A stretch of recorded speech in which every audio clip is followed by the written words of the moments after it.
I was approached, and like you, actually, I hadn't been in the world. You say before you were born. I hadn't been in the world very long when Mr. Goines was murdered. His nephew to the question. His nephew, Charles Glover, who has been sort of, I guess you could say, my partner ever since.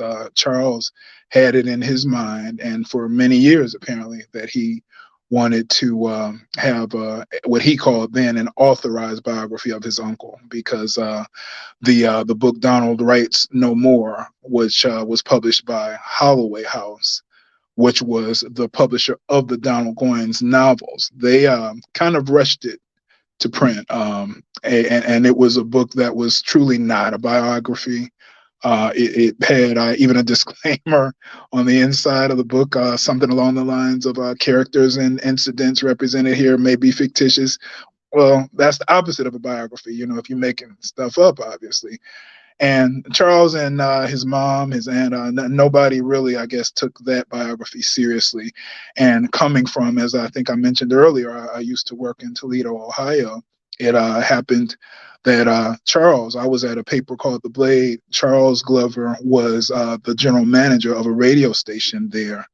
And through a mutual friend, we met after I left the Blade. And I was actually back here in Detroit, but we still had a friend in Toledo who introduced us, because I was, I think, even then, sort of getting the bug again for broadcasting, and always had some interest in talk radio, that sort of thing. So he hooked Charles and I up, and we were talking in general about some of the things that we both had some interest in. And one day he just said, I had this crazy uncle.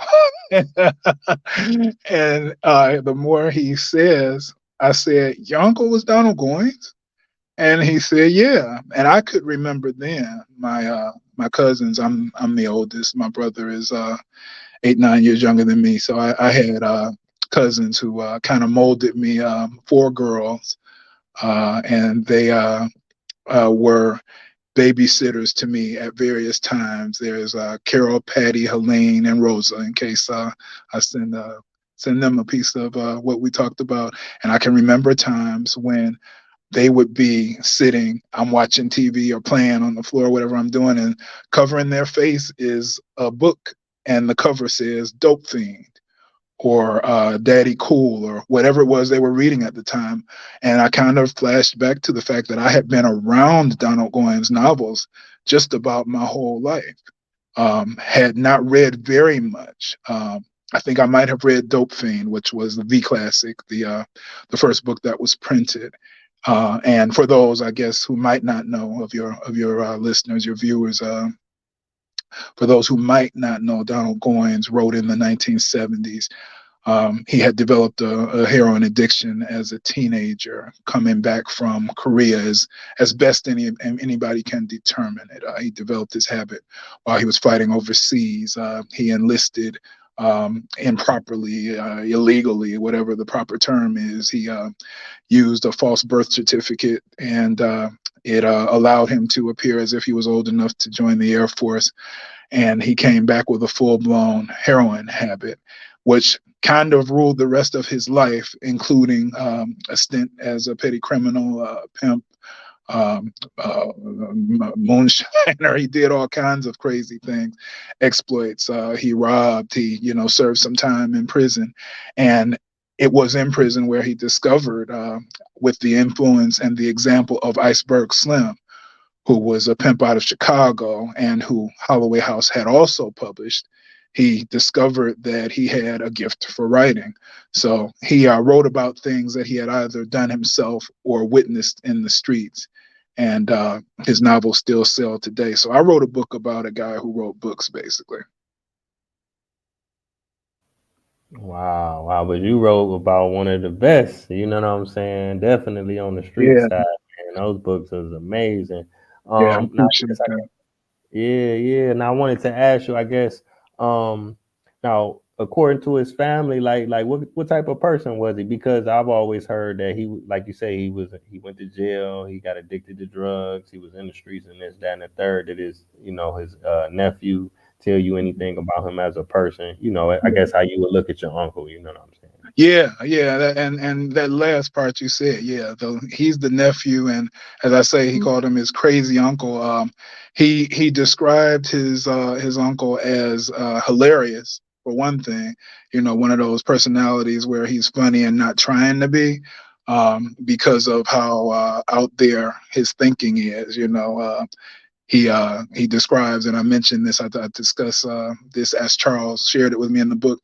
He talks about before the writing career took off. Obviously, he talks about how his uncle is there at his mother's, Charles's grandmother's house, and they're just kind of sitting, and his uncle is, in deep thought about something, and he keeps hearing boom, boom, boom, faintly in the distance. And he's trying to ask his uncle, "What's that noise?" And his uncle's like, "Shut up."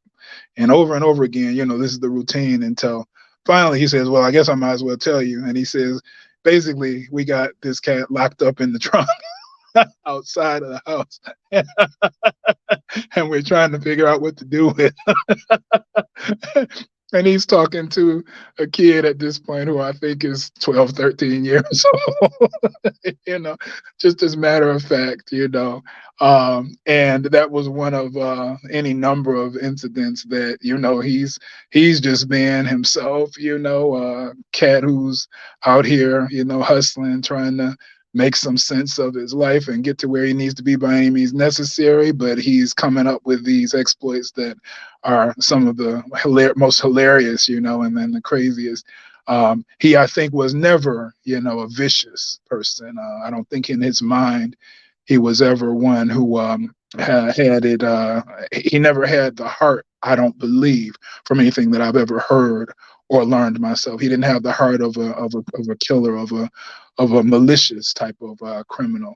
Of course, obviously, there were bad decisions, like maybe, I don't know the circumstances of how Cat wound up in the trunk, but it was, I think, redeeming of him to be able to turn that corner and write, especially in what he did, which Charles also talked about. He was very concerned.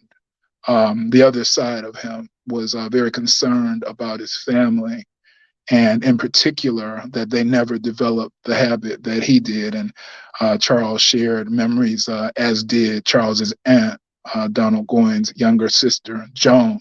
They shared memories of how he would force them to sit and watch him when he would, tie his reins off, and he would shoot up, and the whole bloody ritual of getting high and injecting heroin. He wanted them to see it and be disgusted by it. Is apparently, what his goal was, so that they would never want to do it. And Charles said he threatened him more than once about not following in that path. So really interesting character, I guess, is the short way to answer it. But yeah, they've had stories that tell, I think, a lot more about who the man was in general. Vulnerable, I think, is a word I would add. Very vulnerable. That's kind of the story. Our brothers, our cats who have lived or are living out in that life, who are struggling in the streets. A lot of times it is vulnerability that drives them in the direction of desperation, and the desperation leads to some of the bad decision making. So